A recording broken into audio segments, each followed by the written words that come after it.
been hijacked. That's all that they're saying about it at this point. We also ought to remind everyone, once again, this is an exceptional development. The FAA has banned all takeoffs at all airports across America.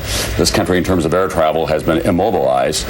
A good portion of the nation's capital, the most powerful center in the world, has been immobilized as well as a result of these terrorist And that's attacks. a very haunting description that Bob Kerr just gave of that low-flying aircraft near the White House, and one can only wonder if that was something that ultimately ended up in the Pentagon. We just saw a live picture of what seemed to be a portion of the building falling away from the World Trade Center. If we can re-rack that to about 20 seconds ago, you'll see something dramatic happening, and I don't know whether it's another explosion or a portion of the building falling away, but something major just happened at that building.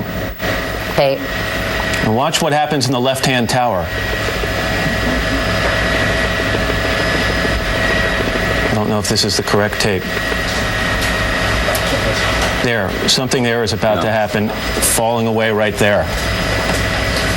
Yeah, it looks like a big chunk of it has just peeled away. One can only hope that the area has been evacuated, but of course you wonder about all the emergency vehicles and the people who might have been injured early in the morning. Well, you remember when the bomb went off in the basement of it in 1993, how much damage was done throughout that building, how much chaos there was at that time. These are two coordinated airplane attacks on the building on the upper reaches of it.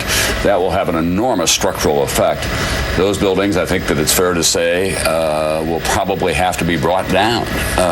It's too early to speculate on that, but there's been that kind of damage. Let's talk again. You were talking about Here we have somebody actually this is a on the reporter scene. here in New York from WNBC. You talk about the fact this plane was taken from Boston on the way to Los Angeles. The reports are that it was being diverted to JFK, and just for people who aren't familiar with the geography of this area, the southern tip of Manhattan would be very much near the flight, the landing pattern for JFK Airport. It could have been easy for a hijacker to pretend that he was taking that plane to JFK and veer off at the last minute. Yeah, I heard one eyewitness say that over Washington Square, which is in the lower reaches of Manhattan, he saw a plane go over at about 1,000 feet, apparently the American Airlines flight, and then do what he described as a sharp right turn right toward the World Trade Center.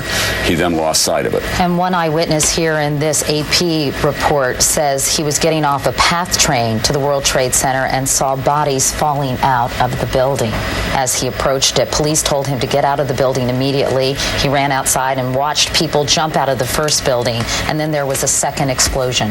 This footage we're seeing right now shows that the damage is so severe. I mean, we had seen what seemed to be two fairly self-contained impact craters before, and now it appears something much more dramatic has happened to at least one of those towers. These pictures are beyond belief.